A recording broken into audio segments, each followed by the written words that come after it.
কি খাচ্ছ? আমি হুম। আমি না রায়তা খাচ্ছি। কেরম রায়তা? কিরম রায়তা বলো? কি করে বানিয়েছি হুম দেখ, দই নিয়েছি হুম আর এর মধ্যে শসা হুম ভালো করে ধুয়ে ঘিষে হুম তারপরে ওর জলটা নিচড়ে হুম। এটা নিয়েছি। হুম নিয়ে আর হচ্ছে আর কি যেন, হ্যাঁ, পেঁয়াজ ওইটাকেও ঘিষে নিয়েছি।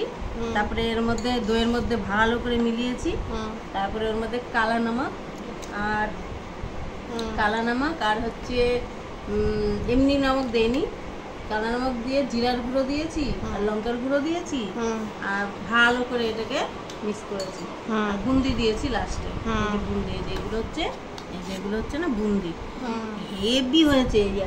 হুম গাঢ় গাঢ় হুম হেভি হয়েছে।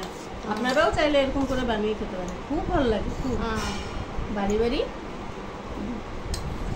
লবণ একদম এই অনুসার, লঙ্কার গুঁড়ো, জিরার গুঁড়ো আর বুন্দি, পেঁয়াজের খিরাটা ঘষে নিয়ে, বাহ, মানে শসা হেভি হয়েছে।